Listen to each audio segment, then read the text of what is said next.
Galera do canal Gold, mais um episódio da série de podcasts Crescendo Junto com Seus Filhos.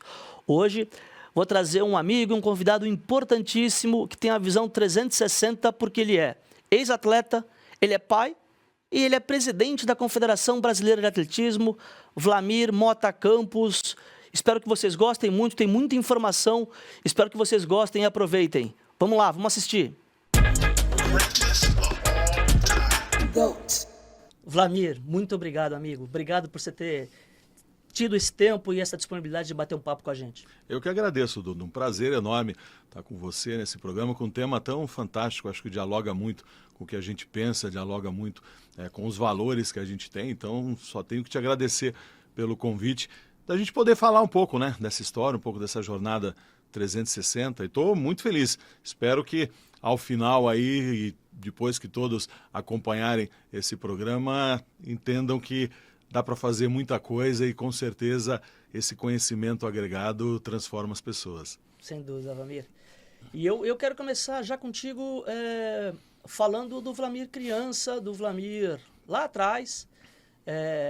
Eu não sei se em Rolândia, mas lá atrás, qual é a tua primeira lembrança de esporte, Vlamir? Não necessariamente atletismo, mas qual é a tua primeira lembrança daquilo que você entendeu com o esporte e falou, opa, isso aqui eu gosto? Legal. Bom, eu sempre curti muito esporte, né? Minha vida esportiva começa em Londrina. Eu nasci em Rolândia, mas fui criado em Londrina a vida inteira. E sempre estudei no Colégio Marista, onde o esporte era muito forte, né? Então você tinha escolinha, você passava por todos os esportes. Então eu comecei lá com 7 anos, passando pela natação, judô, basquete, handebol. E assim, sempre. Curtia muito, era durante a manhã... na escola, no período da tarde, sempre na escola, praticando todo tipo de esporte. Desenvolvi um pouco mais no handebol, né? Então a primeira grande lembrança que eu tenho são os jogos escolares, aí com 14 anos de idade, 13, 14 anos de idade, eu curtia muito o handebol, eu já fazia judô também, mas não conhecia o atletismo.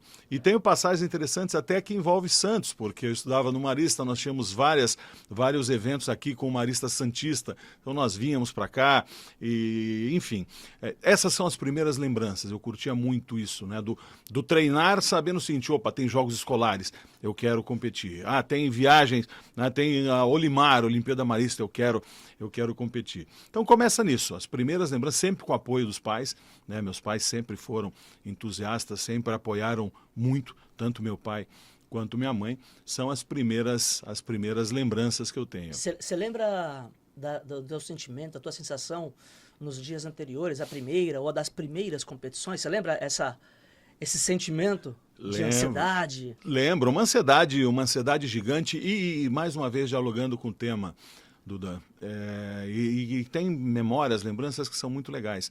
Eu lembro que uma das maiores alegrias que eu tinha na véspera das competições era querer fazer o melhor porque eu queria terminar a competição com o bolso cheio de ficha telefônica para ligar para o meu pai e falar para o meu pai, para minha mãe, falou, eu ganhei, eu me dei bem. Eu queria dar essa alegria para eles. Eu acho que era uma... E eu estou falando e me arrepio aqui, né, porque são... Quantos anos isso? Você tinha quantos anos, Vlamir? 13, 14. E aí começa, né? O atletismo, que eu acho que foi um divisor de águas. Tem relação com Jogos Maristas ou com esse tipo? Tem. O atletismo entra na minha vida em 1983.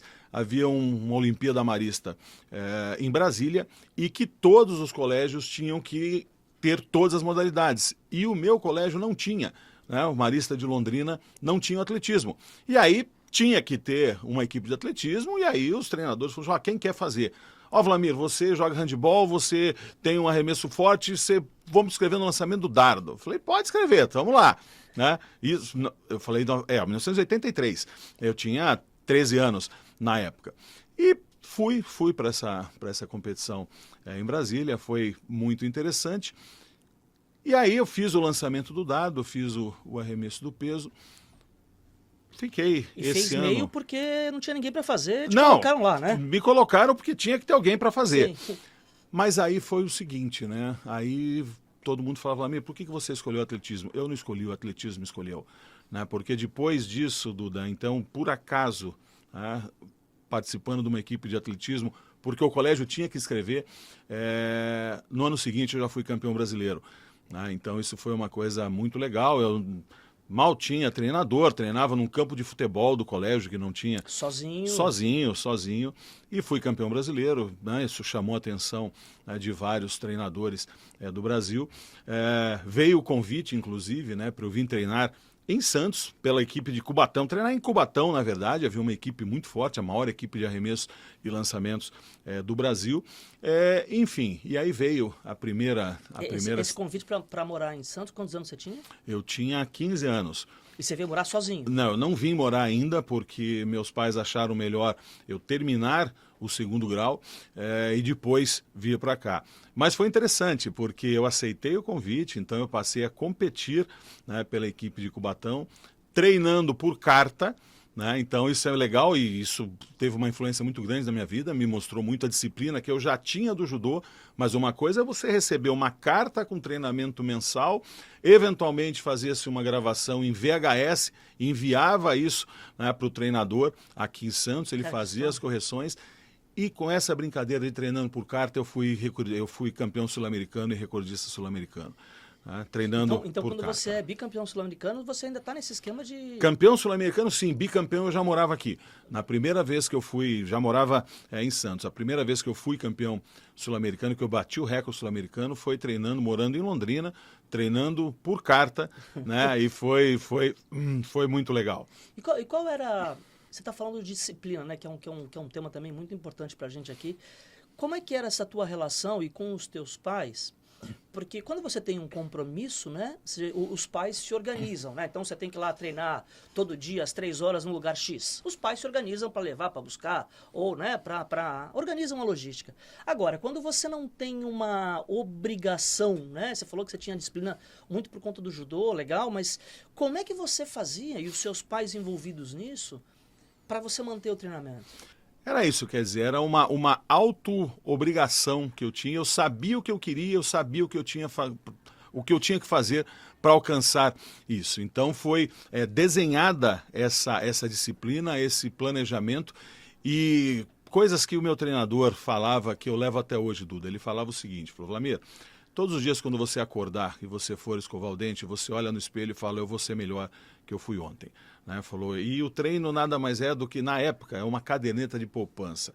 Ele falou, então não adianta, cada vez que você está treinando, você está depositando dinheiro. A hora da competição é a hora que você vai sacar. Ou seja, se você não treinar bem, não vai ter resultado. Se você não tiver essa disciplina, se você não entender que você vai treinar com chuva, que você vai treinar com sol, que você vai treinar mesmo não querendo, você não vai chegar a lugar nenhum. Então, desde muito cedo, eu entendi que tinha que ser assim. Então, era uma coisa sua. Seus pais participavam no sentido de já te apoiar, mas era uma coisa sua. Era uma coisa minha, mas com todo apoio, né? Meus pais, tanto meu pai quanto minha mãe, advogados, mas meu pai sempre muito envolvido com o esporte também, sempre curtia muito e tinha muito isso da disciplina, né? Então, isso é uma coisa que eu jamais vou esquecer, né? Quer dizer, meu pai me cobrava muito, não impunha, ele cobrava. Falou, olha, a vida de atleta não é uma vida fácil. Para você conquistar o que ninguém conquistou, você vai ter que fazer o que ninguém fez. E aí é abrir mão de final de semana, é abrir mão de festas, é abrir mão daquele sono da tarde, né, para treinar.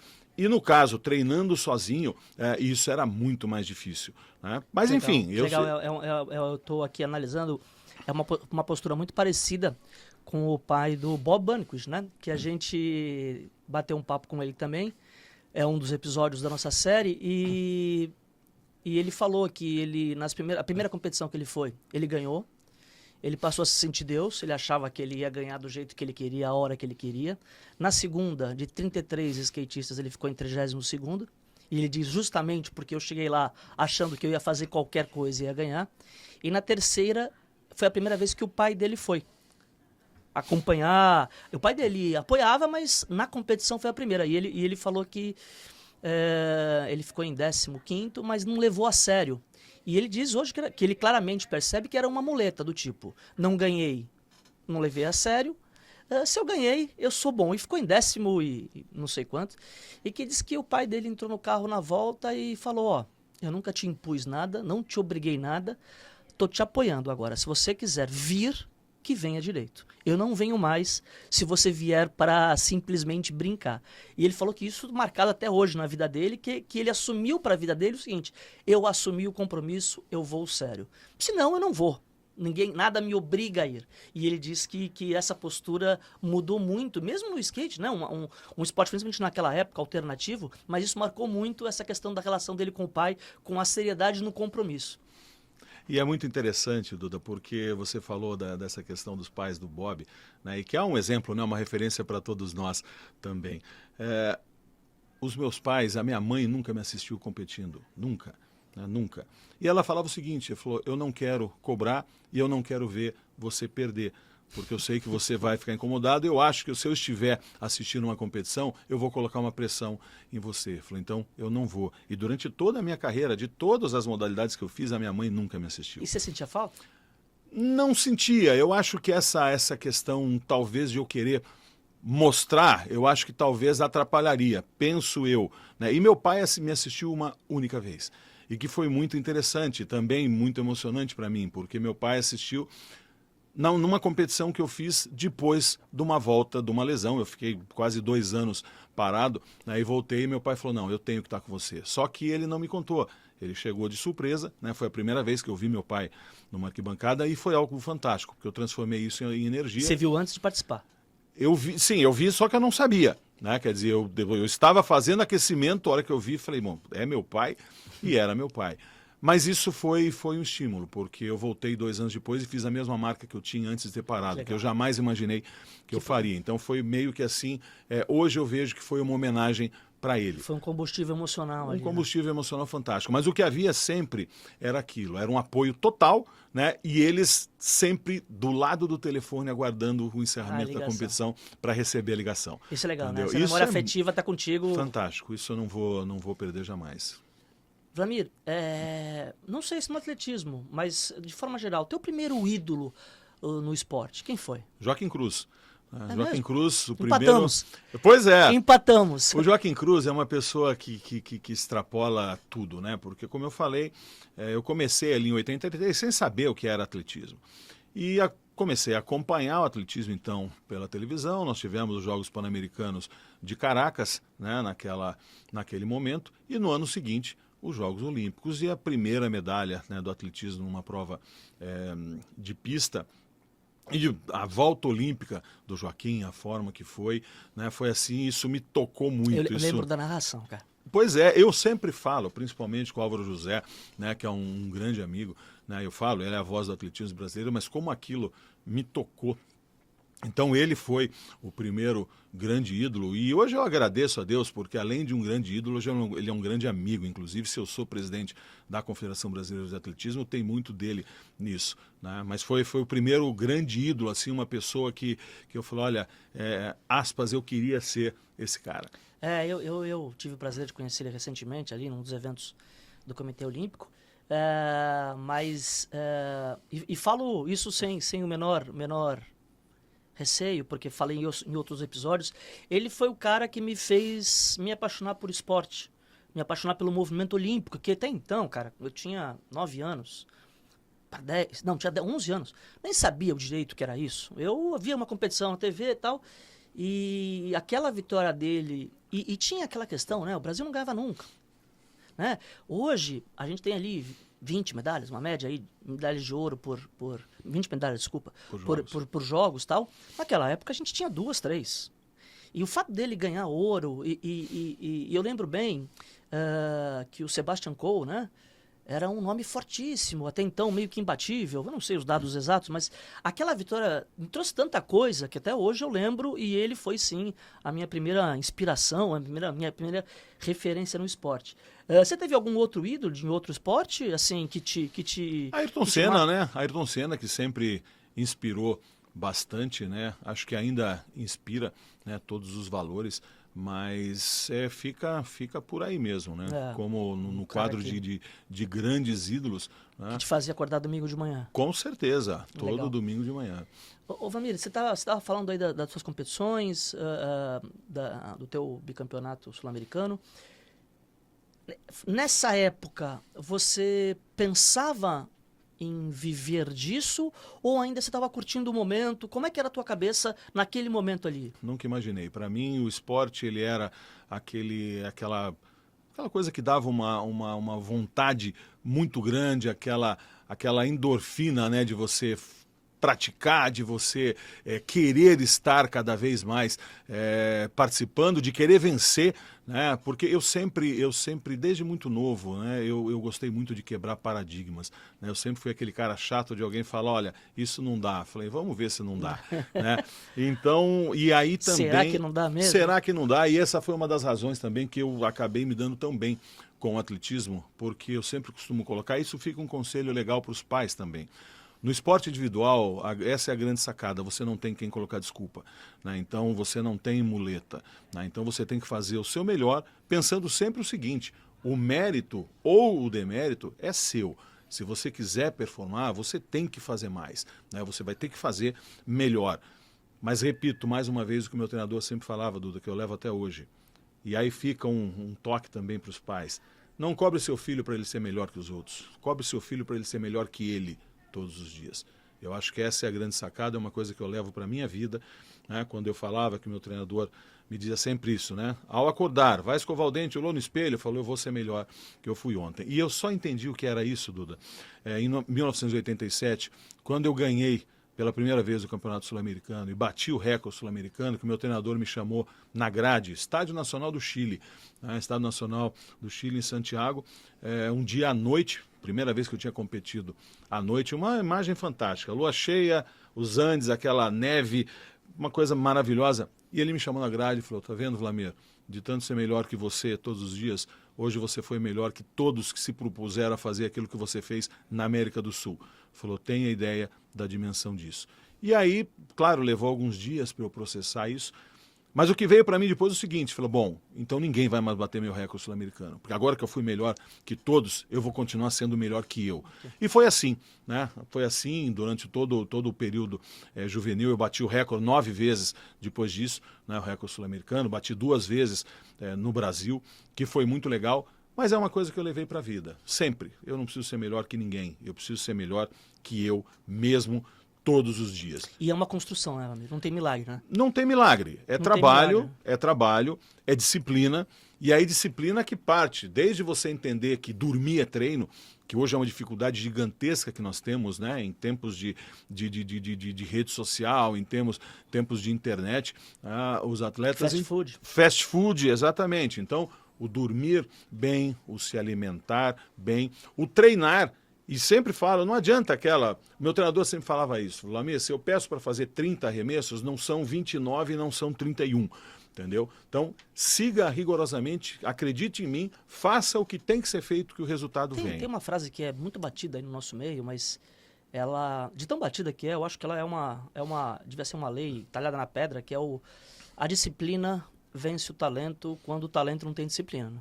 Não tenha a menor dúvida. E nós temos muito disso. No atletismo, nós temos muito disso. Acho que no esporte em geral, né? A gente consegue ver, infelizmente, exemplos de talentos gigantescos que se perdem por a sua autogestão, né? A sua autodisciplina e entender que tem que dar um pouquinho mais, que aquilo ali é uma profissão, não é um hobby. Sim, sim. Né? A gente tem hoje uma questão muito confusa, que eu acho que são as redes sociais, você estava falando das redes sociais no sentido de desatenção, e veio aqui um outro convidado, o Juca, assessor de imprensa, que trabalha com futebol há muito tempo, ele ficou 24 anos assessor de São Paulo, então ele viu muita coisa acontecer ali de dentro, e o filho dele joga hoje, na base, está bem na base, e ele diz que percebe hoje que tem muito atleta que não joga por jogar, joga para fazer o corte na rede social. Ele falou, pode parecer meio maluco, mas ele está mais preocupado com aqueles 15, 20 segundos que alguém está filmando para ele jogar do que com o resultado do jogo, com a evolução dele. Então isso é um desafio hoje, né? É um grande desafio. E também uma outra coisa importante aí, né, para que os pais tenham em mente, muito mais do que a saúde física, a saúde mental faz toda a diferença. É muito mais fácil você preparar um atleta fisicamente do que mentalmente. Então, isso é uma coisa extremamente importante. Os pais têm que entender que o esporte ele é feito de processo. Né? Você, coloca o exemplo do judô, você não vai de faixa branca para faixa preta.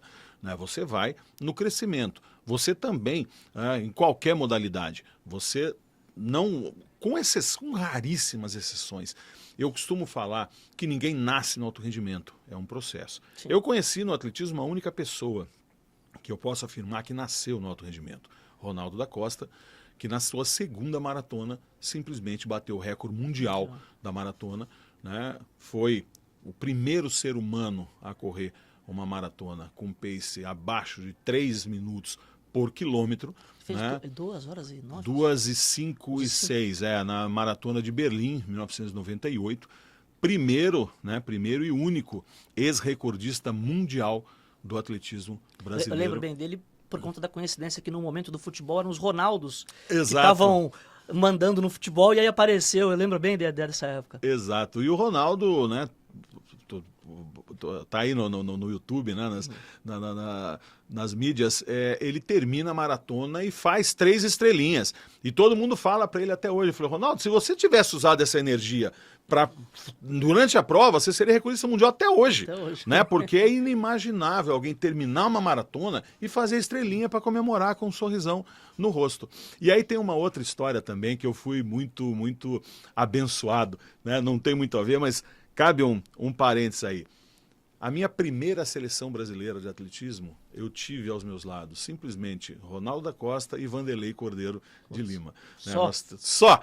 Né? Nós somos de 69, né? Nós 3, a nossa primeira seleção brasileira foi com essas pessoas que são meus amigos até hoje, né? Meus amigos de vida.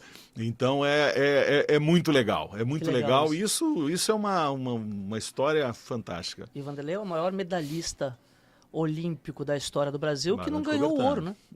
Que não ganhou o ouro. Essa história é eterna. E né? é interessante também aí um recorte. O lance da disciplina, né? Um recortezinho com relação ao Vanderlei, que é fantástico.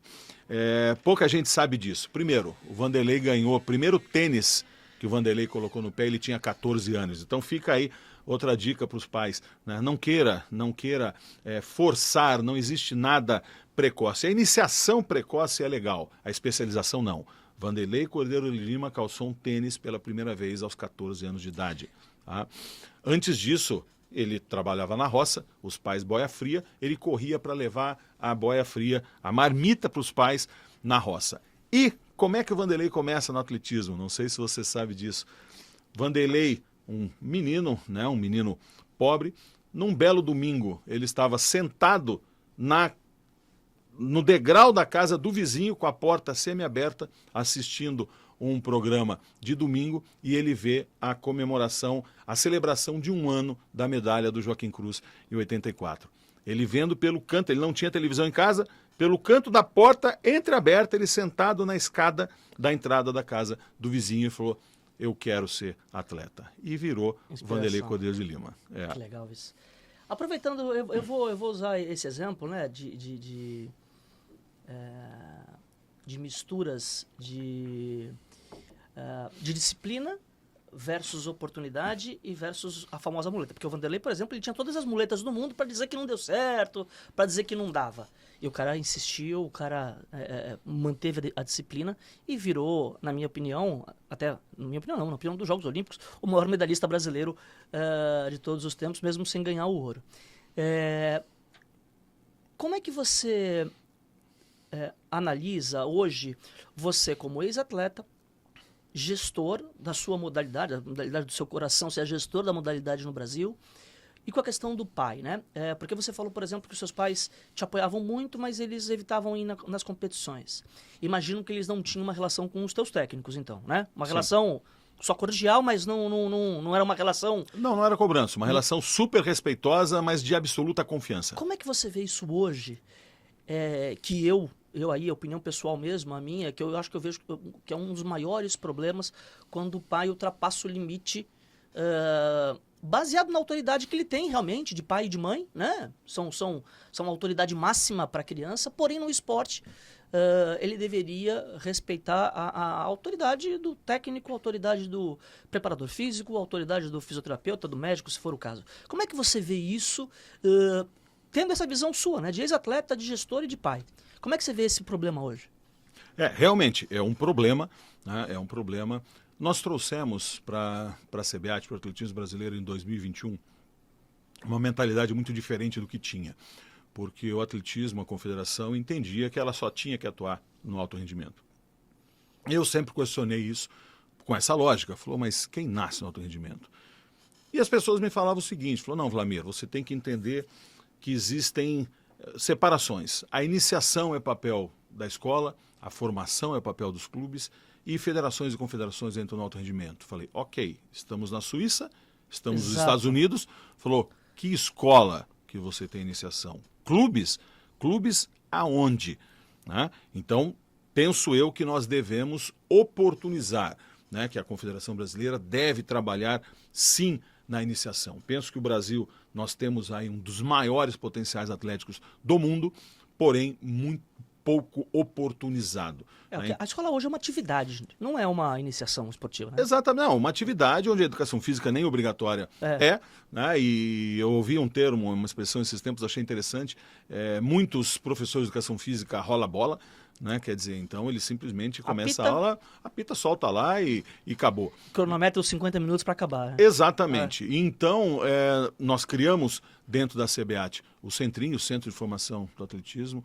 Hoje temos 60 núcleos desse em 20 unidades da federação, com o propósito de apresentar o atletismo para crianças a partir de 6 anos de idade. Propósito, mais uma vez, oportunizar, mostrar o atletismo, a iniciação, o Athletics Kids, e com isso os pais entenderem também, opa, é uma oportunidade para o meu filho. Nós temos tempos muito difíceis, porque com YouTubes e redes sociais tem muito pai que se acha treinador.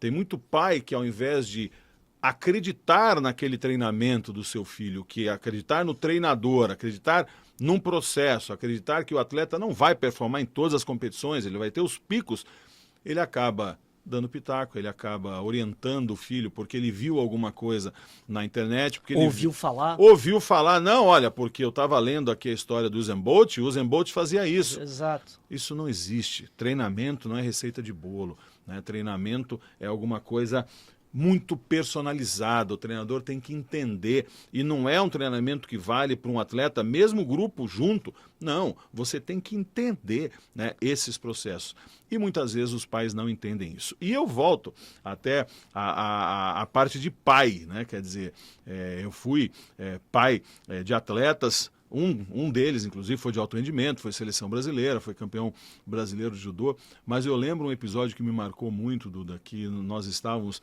na beira do dojo, num campeonato estadual lá no Paraná, e um pai do meu lado, uma luta do filho desse pai com o meu filho, e ele gritando pro filho dele, mata, mata, mata, uma competição de judô, categoria sub-13, e entendeu? O meu filho? O meu filho, quer dizer.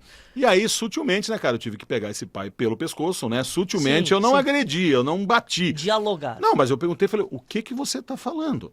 Entendeu? 13 anos. 13, não tinham 13, era sub-13, tinha acho que 11 anos, os dois. Falei, o que você tá falando?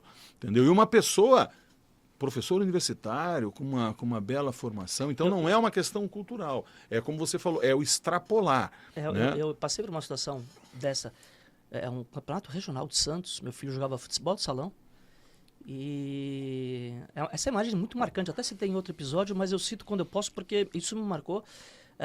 Já trabalhava com esporte, já trabalho com esporte há um tempo, então estava lá quieto no meu canto. Um pai estava 4-1 pro time do meu filho. Um pai do outro time, com um gol anulado, provavelmente do filho dele, eu não entendi ali. Ele pulou a cerca para tentar bater no juiz. Campeonato sub-11, Vlamir. Eu imagino, eu não identifiquei, mas a vergonha do filho, a vergonha da situação depois, e quanto isso marcou, né? Ou seja, o cara perdeu completamente a estribeira por um gol anulado, onde seria 4-2, faltava 2 minutos para acabar o jogo, não sei. E eu imagino que exemplo ruim essa criança deve ter ficado, né? A vergonha que essa criança deve ter ficado. Você citou um ponto que é a iniciação e não a especialização, E eu estou linkando aqui com os outros episódios que a gente fez, e numa coincidência, que talvez não seja coincidência, mas dois profissionais, tanto o médico quanto o fisioterapeuta, tocaram num assunto que, no entendimento deles, você orientar o seu filho a praticar várias modalidades seguramente vai trazer benefícios para a modalidade que ele escolher, independente dela qual ser. Você falou aqui, né? Você iniciou em várias, né? Até então, na tua cabeça lá atrás era handebol. E de repente caiu no atletismo. O que você acha disso? Como é que você vê isso? Não, eu acho que é por aí. Eu acho que você tem que... Eu indico sempre aos pais. Coloque o seu filho desde as primeiras, né? Desde da primeira idade a praticar esporte. Primeiro, esporte é a maior ferramenta de inclusão e transformação social que pode existir. O atletismo é o esporte base, né? E por isso que eu acho que encanta tanto. O correr, o saltar, o lançar é inerente do ser humano. A criança, quando começa a andar, né, e os pais curtindo, e joga uma chupeta, ele está lançando. Então, a iniciação precoce é importante em todas as modalidades. E isso é um outro ponto importante para os pais. Não obrigue o teu filho a gostar do seu esporte, né? Oportunize para que ele passe por todos os esportes. E claro, se você tiver a possibilidade de esportes que vão trabalhar num primeiro momento maior volume de grupos musculares, eu falo aí, bom, a natação é um primeiro esporte gigante. Claro que nós temos uma dificuldade estrutural no nosso país, então não é fácil você falar em natação para todos. O judô é um esporte fantástico para a disciplina. Que disciplina aqui, ó. Eu digo judô, mas digo outras modalidades de luta também, mas o judô, ele é fantástico. E ele te prepara para a vida e te prepara para outros esportes. O futebol é muito legal do ponto de vista de todas as habilidades que você tem que ter. Por outro lado, nós temos problemas com ídolos que não são ídolos no futebol, e aí você vê crianças muito novas, cheio de marra, questão com aspas, né, valores que não são positivos nem para a vida, nem para o esporte. É o ponto da rede social que a gente estava falando. É o ponto da rede social. Mas então, o passar por todos os esportes é fantástico, mas sempre deixando claro, né, permita o seu filho escolher. Né? Oportunize ao seu filho, mas permita que ele escolha o que ele quer fazer e não o que você quer que ele faça, né? Porque isso não é legal. Vladimir, mais uma vez tentando pegar a tua experiência 360 e tentar te pegar numa contradiçãozinha, que é que eu pego meus convidados nesse ponto. Na sua área, na sua experiência, eu vou te dar a minha opinião e você fica, obviamente, à vontade para dizer. Eu acho que há um tempo atrás, falando de 15, 20 anos, no esporte, absolutamente todos os sentimentos dos atletas iniciantes ou profissionais eram frescura, absolutamente tudo era frescura. Eu acho que a gente passou por uma fase onde absolutamente tudo era diagnóstico, e acho que agora a gente está chegando num ponto mais central dessa questão. Como balancear, e aí como pai, tá? Né? Nosso objetivo aqui da série é falar com os pais. Então, como pai, como entender a questão da manha, da firula, da preguiça, com a questão da pressão exagerada? Porque esporte em alto rendimento é pressão, né? A gente não dá para a gente dizer ao contrário, né? Porque as pessoas falam da sanidade mental dos atletas e temos que falar mesmo, temos vários exemplos aí acontecendo. Mas, ao mesmo tempo, a competição, ela traz essa pressão que o atleta de alto nível tem que conviver com. Mas, na idade ali, né, 14, 15, 13, 16 anos, como fazer essa régua? Qual é a dica que você dá para os pais para que a gente tenha essa régua? Sim, não é fácil, né? Realmente não é fácil, mas, como eu falei no início, né? Se você quer ser atleta, você tem que abrir mão de muitas coisas. Cito um exemplo. A dor faz parte do treino, né? A dor faz parte do treino. Então, por certo que existe a diferença da dor de um treino forte, da dor de uma lesão. Agora, o que não pode, e isso é uma coisa que a gente vê muito, é o próprio pai também não identificar isso. De ele entender o seguinte, o meu filho está sentindo dor, ele não vai treinar amanhã. você vai atrapalhar o seu filho. Você vai atrapalhar o treinamento do seu filho. Da mesma forma que o seu filho teve uma lesão e o fisioterapeuta, o médico falou, olha, ele vai ficar 15 dias recuperando. Você fala, não, com uma semana ele está bem. Eu vou colocar ele para treinar porque ele tem que treinar. Então tem que achar sempre esse equilíbrio. E mais uma vez, isso não é no achismo, né? Quer dizer, nós temos que entender, nós temos que respeitar o corpo, mas o corpo do atleta é diferente, aspas, do corpo do ser humano normal. Você tem que buscar a exaustão. Agora, só para pegar um gancho que eu acho muito legal nisso, o Pio, né? O Pio treina hoje nos Estados Unidos, treina junto com o Noah Lyles, né? Que é o maior nome dos 100 metros hoje. O Noah Lyles vomita todo final de treino. Então, você falou, não, tem alguma coisa errada. Não, não tem. Ele vai no seu limite. Para ele ser o melhor do mundo, para ele buscar, né, mais um ouro olímpico, ele sabe que ele tem que chegar no seu limite. Então, isso é muito bem calculado. Então, nós temos que entender... Tem ciência e estudo por trás, né? Exatamente. Então, o maior ponto... Primeiro que há 20 anos atrás se treinava muito mais do que hoje. Né? No meu período de atleta, treinava-se muito mais porque você tinha menos ciência. Hoje você tem mais ciência, você tem mais equipamentos, você tem mais formas de mensurar, de avaliar tudo isso. Então isso é extremamente importante, né? É treinar com qualidade e não você treinar 10 horas por dia, porque você vai acabar fadigando, você vai ter microlesões. Eu vi uma matéria recente, eu infelizmente não vou lembrar dos números. Vou tentar trazer isso depois, porque eu acho interessante, mas eu vi uma diferença entre César Cielo e Bruno Fratos, que não são muito diferentes, são gerações diferentes, mas sim, não tem muita distância. A diferença de quilometragem, de piscina, de quantidade do Cielo para o Fratos é gigantesca. Justamente por isso, né? Entendeu-se como melhorar o treinamento, né? Com certeza. E hoje é isso. Você treina... Não que você treina pouco, você treina menos, mas você treina de forma mais eficiente. Mais intensa, talvez. Mais intensa. E aí, papel dos pais também é cuidar desse fora da quadra, fora da piscina, fora da pista, fora do campo. Insistir sim, aspas, ser chato com seu filho, com a sua filha, para que ele durma cedo, para que ele se alimente bem. Isso é a questão da disciplina e para entender, né? No treinamento, se você não tiver consumido energia, você não vai ter energia para produzir resultado. Isso é um fato... Sono faz parte do treino também, né? O sono, ele é um dos principais treinos, porque ele é o único. A alimentação você ainda consegue suplementar, o sono não. Você não suplementa sono, você não tem nenhum substituto para o sono.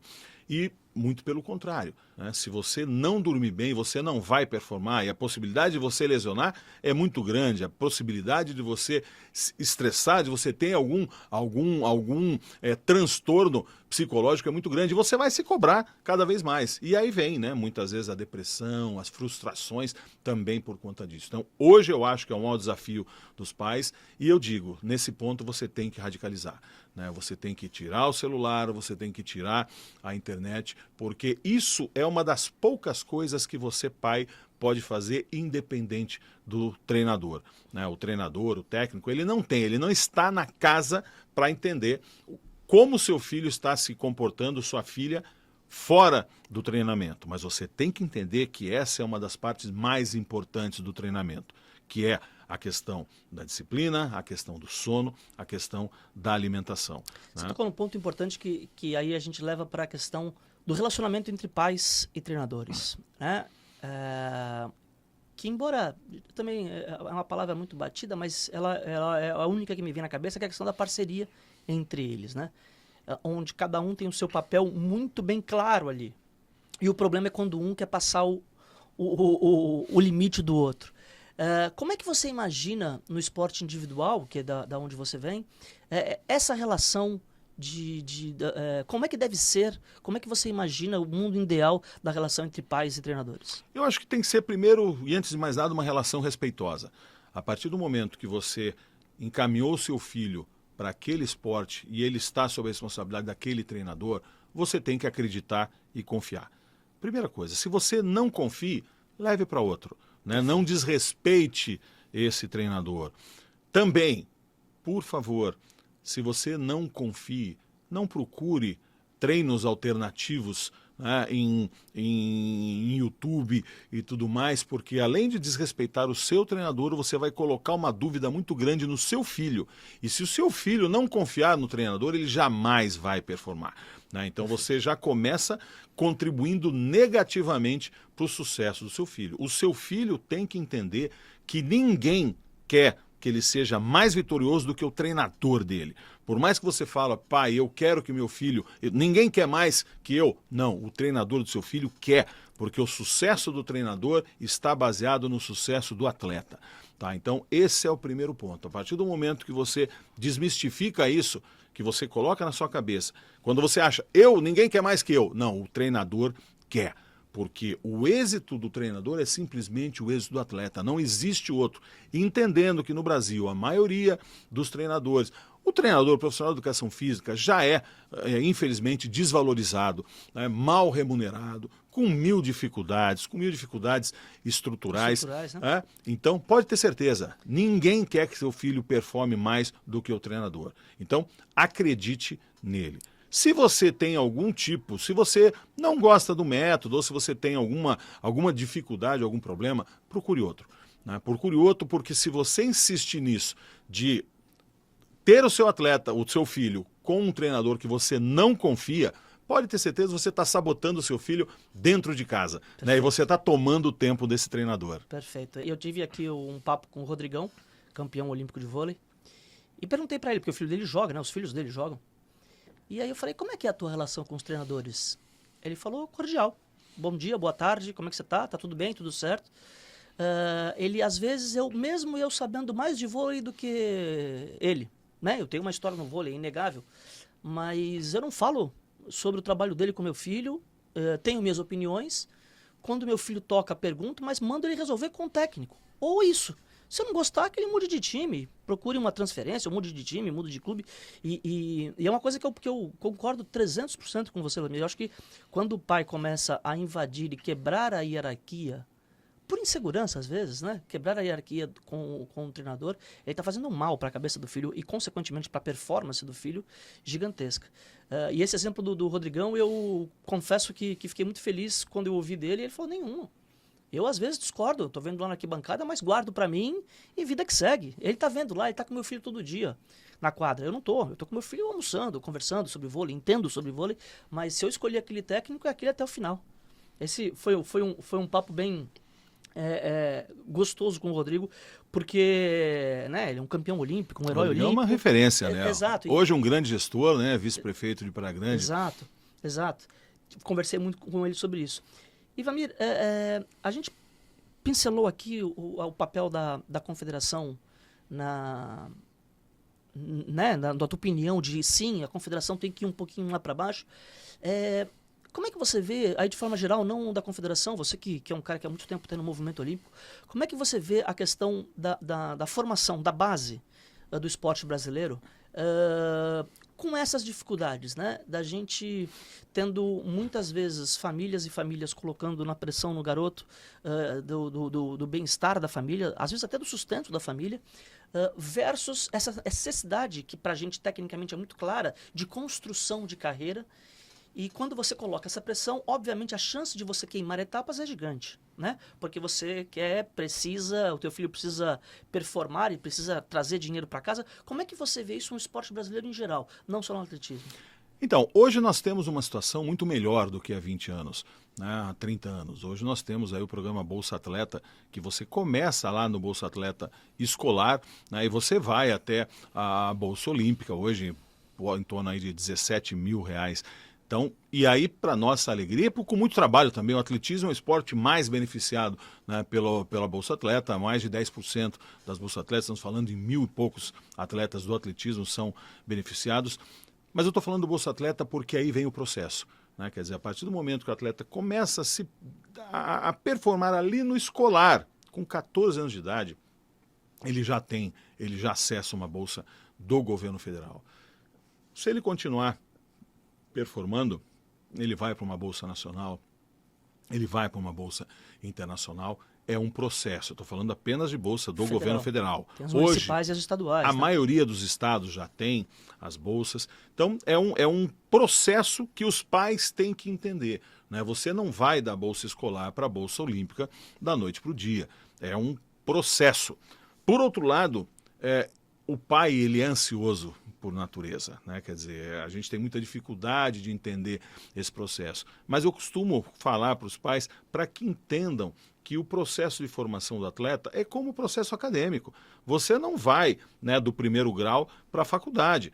Então, entenda que tudo tem, o step by step, o passo a passo, você tem que estimular o seu filho e entender que essa evolução ela é progressiva e você tem que acompanhar todos os momentos, sem cobrança. Você tem que sim se colocar ao lado do seu filho. Tente se colocar como alguém da equipe do seu filho. É o que eu sempre falo. A gente fala, né? O atleta Crescendo junto com seus filhos. crescendo junto com seus filhos, mas crescendo lado a lado com seus filhos, fazendo parte da equipe.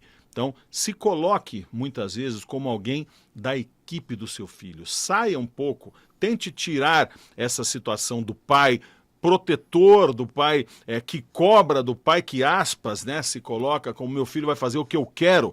Talvez não.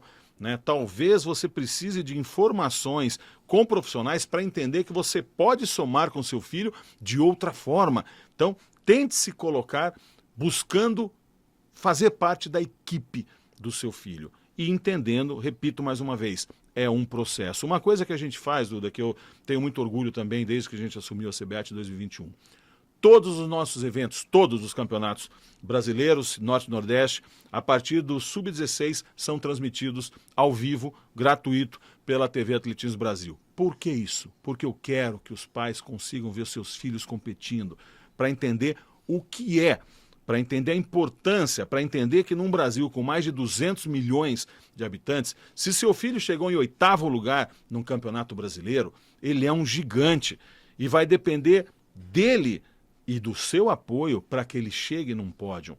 Mas entenda, nós vivemos num dos maiores países do mundo, então não tem essa. Nós temos a cultura no Brasil que o segundo é o primeiro do último. Isso não é verdade. Não é verdade. Né? Não é verdade. Então pense sempre, quantos atletas se propuseram a fazer o que o seu filho faz? Ah, mas meu filho no brasileiro foi 20º.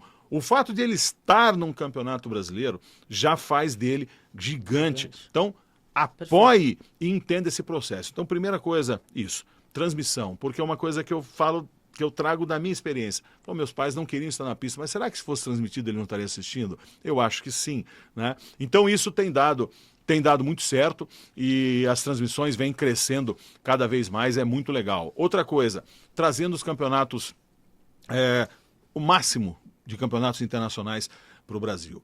Por quê? Porque nós temos muitos atletas nossos, atletas olímpicos, que os pais nunca viram o atleta competindo. E a gente está mudando isso, que também é muito legal. Por quê? Porque eu quero, e aí como pai, que o pai sinta aquela emoção de ver o seu filho subindo um pódio, de ver o seu filho com o uniforme de uma seleção. Lutando entre os melhores do mundo ali. Porque o mérito é seu também. Sim. Isso é muito legal. Então, essa conexão é extremamente importante. Mas o principal toque é isso, que o pai e a mãe se coloquem como membro da equipe desse filho atleta. Você não tem que proteger o seu filho dos outros. Você tem que somar, você tem que colocar toda a energia positiva para ajudar, no caso do atletismo, esse seu filho para ele ganhar 1 centímetro a mais, para ele correr 1 centésimo mais rápido. Ele precisa dessa energia. Não Você coloque acha isso que a como proteção peso. às vezes está em deixar ele ir também? Como? A proteção dos pais às vezes está em deixar ele ir, ele deixar quebrar a cabeça, deixar errar. Mais uma vez, vamos lá. Experiência do judô que eu trago para a vida. Primeira coisa que você aprende no judô é a cair. Isso é muito simples, cara, porque você tem que... É na queda que você levanta e vai para a próxima.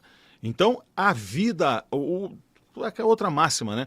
O esporte imita a vida. É verdade. Você não vai ganhar sempre. Uma hora você vai perder. E a derrota faz parte. A derrota é extremamente importante, a derrota também faz parte do processo. De formação, sem dúvida. Eu falo, né, como atleta do atletismo, e aí não é arrogância não, mas eu perdi muito pouco, né? Eu perdi muito pouco, porque eu me esforçava ao máximo, mas uma coisa é, bom, sou campeão sul-americano, eu sou o cara. Eu nunca me achei o cara, porque eu sabia que nível mundial era complicado. Então, para você chegar num campeonato mundial e fazer uma final, porra, é uma coisa maravilhosa. Mas você tem que curtir isso. Então, a grande sacada é você aprender com as derrotas. E aí eu sempre falo também esse conceito de derrota, né? Toda o encontro com as nossas seleções, a gente faz um media training e eu falo com eles. Falou, gente, eu não estou colocando pressão. Eu quero que você faça o seu PB, o seu personal best, a sua melhor marca. Se o seu PB o colocar no 8º lugar, eu estou feliz com você. Se você ganhar ouro e não fizer uma marca boa, cara, ok, a medalha foi boa, mas não se conforme com isso. Porque você tem que ser melhor que você. Se você vai numa competição fraca e é campeão, cara, esqueça. Pense que você tem que nivelar sempre sobre você. É você ser melhor que você todos os dias. E tem dado certo. Eu acho que essa é a grande sacada. Os pais entenderem que os filhos não têm que ser melhor que os outros. Tem que ser melhor que eles todos os dias, porque a vida é assim. Né? E outro ponto importante para os pais entenderem também, sacarem. Não existe mérito no esporte sem educação. O esporte tem que ser utilizado como uma ferramenta de inclusão e transformação social que é. Hoje sobram bolsas de estudo nas universidades para atletas. Então, invista no seu filho. Invista no seu filho porque, com certeza, esse investimento na carreira esportiva dele é muito menor do que o investimento que você teria que fazer para ele estar numa universidade. A vida atlética ela é curta. Você tem que entender que as bolsas acabam. E a bolsa, no dia seguinte, você não tem nada. Sim. Não tem uma aposentadoria, não tem nenhum tipo de indenização. Então, invista na carreira esportiva do seu filho, tendo como foco uma porta de entrada da universidade. Tá? Essa é a grande sacada. Até porque, né, Vlamir, a gente fala muito da questão da dificuldade de você chegar e viver do esporte. São os que têm visibilidade, o que a gente vê por aí, mas não são nem 1% daqueles que começaram. Mas o seu filho vai ser 100% seu filho pro resto da vida. Exato. Então, esse investimento também na vida, né? E eu acho que, eu falo muito, pelo menos para os meus, esse negócio, mas o juiz, isso, amigo, você vai ter um chefe que não vai ser tão justo quanto você gostaria que fosse. Você vai ter um companheiro de time que talvez não trabalhe tanto quanto você, faça o seu. Eu gosto muito de um vídeo que viralizou do Bernardinho, que ele fala muito do alto nível, do desempenho. Ele fala, não reclame, se apresente no horário, faça o seu melhor, dia seguinte faça isso, mantenha a rotina, mantenha a concentração e não reclame. Não dê desculpas, se apresente e faça o seu melhor. E é uma coisa que eu gosto de usar muito com meus filhos e com aqueles que eu posso ajudar na orientação. E Vlamir, infelizmente, eu acho que eu ficaria aqui mais umas 8 horas falando contigo para aprender bastante. Você sabe o quanto de admiração eu tenho pelo seu trabalho, o quanto que eu gosto da forma, e penso modestamente bem parecido com os seus conceitos. Sim. Mas eu tenho que fazer aqui uma observação que eu acho que é importante, que não tem muito a ver, na verdade tem um pouquinho a ver só com a questão do tema, mas eu vou fazer, e aí depois se o editor quiser usar de outra forma, ele faça, mas eu quero fazer. Eu quero deixar registrado aqui, agradecer de público, o papel do Vlamir nessa questão da aprovação da lei de incentivo, que agora só falta a sessão do presidente, né? Só. E a gente acredita que vai ser sancionada, Será? aprovou na Câmara, aprovou no Senado. Óbvio que o mérito sempre recai para as instituições, para quem efetivamente a relação institucional foi feita, mas eu sou prova porque acompanhei de dentro em 2024 do esforço, da batalha e até do empurrão inicial para esse assunto que o Vlamir deu no mercado do esporte. E eu quero deixar registrado isso como agradecimento para quem é do esporte, para quem gosta do esporte, para quem entende a lei de incentivo como uma ferramenta importantíssima para o nosso segmento. e que, obviamente, outras pessoas colaboraram, mas eu, na minha visão e daquilo que eu acompanhei de dentro, o Vlamir foi uma peça fundamental para que isso se avançasse e o segmento começasse a lutar. Te agradeço aqui pessoalmente, já fiz em outras ocasiões no particular, mas quero fazer aqui de forma pública, e esse reconhecimento que fica gravado, pelo menos o meu, o eterno agradecimento à tua luta aí pela lei de incentivo no Brasil. Obrigado, Duda. Isso é um interesse de todos, né? A Lei de Incentivo do Esporte hoje é a principal ferramenta, né, de apoio ao esporte brasileiro. Para que tenham ideia, né, apenas em 2024 foi 1 bilhão e 60 milhões de reais, né, investidos no esporte através de renúncia fiscal. Isso estava muito próximo de acabar, né? Por uma absoluta... Eu digo, não é nem falta de sensibilidade, é uma falta de visão estratégica. Porque para que a gente tenha ideia, Duda, apenas no orçamento da União em 2025, nós temos a previsão de 544 bilhões e 800 milhões de reais de renúncia fiscal. Está no orçamento, o governo já trabalha com isso. Você falar que 0,20% disso vai impactar na economia, 1 bilhão de reais para o esporte é tudo. Para o orçamento da União é 0,20% do que já haveria de renúncia. Renúncia, exato. E nós não estávamos trabalhando isso. Então eu fiz questão, né, de estar à frente desse movimento, que foi de toda a comunidade, né, esportiva, de todas as confederações, de vários atletas, de várias entidades. Mas como é alguém que é, né, do legislativo, eu tenho uma modéstia à parte, uma expertise, nós não poderíamos deixar isso cair, né? E penso que, e aí mais uma vez, como eu sempre falei, eu gosto de quebrar paradigmas, todo mundo falava é difícil, não é, não existe impossível. Vamos somar esforços. E uma coisa que é importante também registrar, Duda, que eu acho que isso e serve para os pais também. No dia da votação na Câmara dos Deputados, que foi, né, uma votação extraordinária, nenhum voto contrário, o presidente da Câmara, ao final da votação, falou o seguinte: essa votação de hoje mostrou que o esporte tem o poder de unir o país. Então, para você, pai, entenda a importância que é o esporte para a formação do seu filho, a importância que é o esporte para os valores, a importância que é para o país. Então, pai, mãe, primeiro, acredite muito no seu filho, apoie o seu filho, mas não se coloque no lugar dele. Você não vai entrar na quadra, você não vai entrar na piscina, você não vai entrar na pista, você não vai entrar no campo. E pense sempre, né, o seu filho precisa da sua melhor energia. A cobrança, ele já tem a autocobrança pessoal. E pode ter certeza que ele vai fazer sempre o melhor. Então seja parceiro, né, seja aquela energia que ele espera e transfira todo esse amor de pai e de mãe para que ele ganhe esse 1% a mais de performance. E essa é a sacada. Obrigado, amigo. Realmente, né, cara, no mundo polarizado do jeito que está hoje, você ter uma votação unânime, Congresso e Senado, com a velocidade que teve, mostra a força do esporte, sem dúvida. E, de novo, te agradeço por ser o estopim lá atrás, por pôr fogo nesse movimento, que depois, obviamente, toda a comunidade abraçou, mas eu entendo que você foi o precursor lá e o que riscou o fósforo para o mercado ir atrás. E para te agradecer aqui, eu tenho um parceiro nesse meu projeto, que é o ON, a melhor loja de roupa masculina de Santos. Uhum. E aí tem um presentinho para os meus convidados, meu amigo Juliano, que tem loja no Shopping Praia Mar, loja no Eloy Fernandes, tem aí o site, que é um website maravilhoso, com as melhores marcas de roupas do Brasil.